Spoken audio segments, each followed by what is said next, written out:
If you walked into a casino tonight and played every single game until sunrise, you would lose. Not might. Mathematically, eventually, you will. Every game in that building is engineered so the house wins more than it loses. Every hand, every spin, forever. Here's the part that should be impossible. With math that reliable, the people who own these buildings go bankrupt constantly. Today we're breaking down how a casino actually prints money, why a guaranteed mathematical edge still isn't enough to survive, and what it really costs to own one. The price of admission. Buying a casino isn't one business. It's three, wearing the same name. A small regional casino, slot machines, a couple of tables, a parking lot, runs $2 to $5 million. A real resort, the Borgata Atlantic City tier, starts around $500 million. And on the Vegas Strip, the price tag stops making sense. The Cosmopolitan cost $3.9 billion to build in 2010, and it's still one of the most expensive resorts ever constructed there. But the building is the cheap part. You also need a license, and licenses are their own market.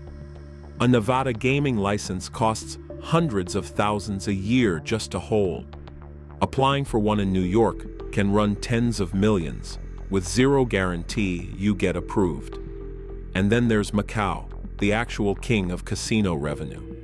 In 2025, Macau's 6 licensed operators pulled in roughly $30.9 billion in gross gaming revenue, more than the entire U.S. commercial gaming industry combined.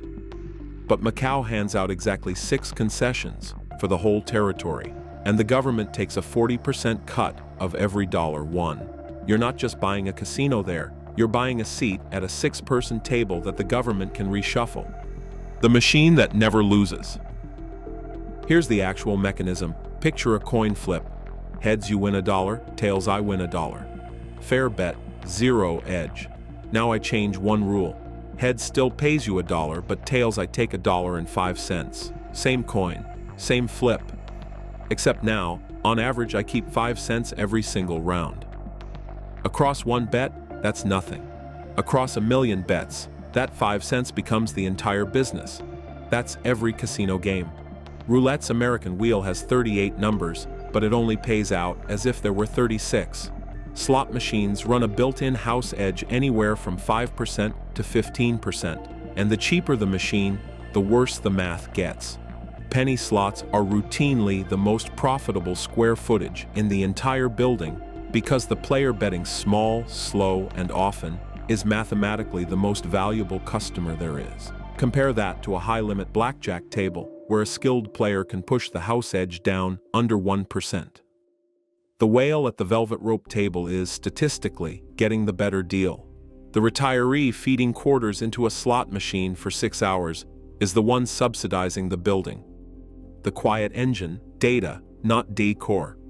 People assume the trick is the missing clocks and windows. That's real, but it's not where the money is. The real engine is the loyalty card they hand you at the door. The second you tap that card on a slot machine or hand it to a dealer, every bet you will make becomes data. From that data, the casino calculates your theoretical loss. What the math says you should lose tonight, based on how much you're betting and at what edge. They then hand back a slice of that number as a free room, a free meal, a free show ticket. It feels generous. It's actually one of the most precise customer acquisition formulas in any industry. Spend a little to keep you inside longer, because every extra hour is more time for a fixed mathematical edge to compound. That's also why a tiny fraction of customers, high rollers, the so-called whales, can account for a wildly outsized share of total revenue, even though most of them lose, eventually, by design. The casino isn't betting on any single night with a whale. It's betting on the law of large numbers, the same law that makes an insurance company comfortable writing 1,000,000 policies.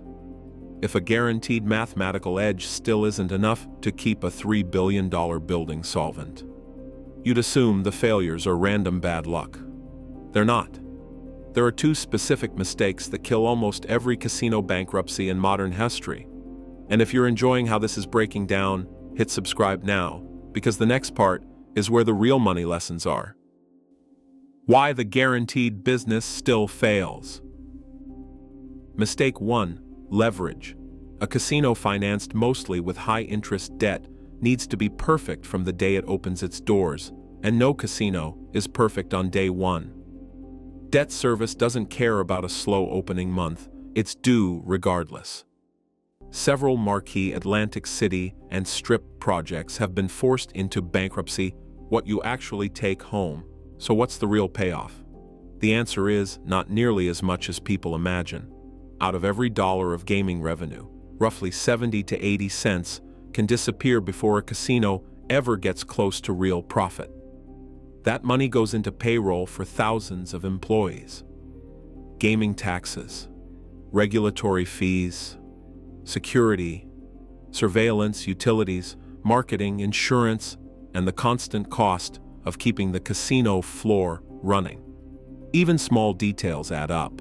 Fresh decks of cards are swapped out every few hours, slot machines need maintenance, dealers and pit bosses must be paid, and high-value guests are often given free rooms, meals, drinks, show tickets, or travel perks, just to keep them playing.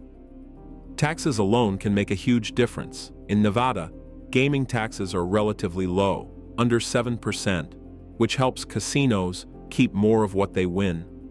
In Macau, however, the effective tax burden can be around 40%, meaning a much larger share goes straight to the government. After all of these costs, a typical major strip property may net somewhere around a 25 to 35% margin on what remains. Now scale that up, and the picture becomes clearer. Nevada's gaming industry generated a record $15.6 billion in revenue in 2024, even though the Las Vegas Strip itself saw a slight dip due to weaker table game results. Across the entire U.S. commercial gaming industry, 2024 revenue reached $71.9 billion, marking the fourth consecutive record year. That growth was driven not only by traditional casinos, but also by online betting and sports wagering. But here's the detail most people miss. In a modern Las Vegas Strip resort, gambling is often only about 1/3 of total revenue. The rest comes from hotel rooms, restaurants, shows, conventions, shopping, and nightlife. In other words, the casino floor is no longer the whole business. It is the attraction that gets people through the door, while the hotel, steakhouse, nightclub, and conference hall do much of the real earning. Run that math for 20 or 30 years without a fatal debt mistake or a misread market, and the fortunes get genuinely historic. Multi-billion-dollar personal net worths built entirely on a 5-cent edge, repeated billions of times. That's the whole industry in one sentence. A guaranteed edge, multiplied by volume, multiplied by time, fighting against an unguaranteed everything else. So if you're ever tempted to buy a casino, remember the house always wins. Just make sure, this time, the house is you. If you want the breakdown of what it actually costs to get a single Vegas gaming license approved, drop a comment, and I'll cover that next. If you enjoyed this video, don't forget to hit the like button, subscribe to the channel, and turn on the notification bell so you never miss our next upload.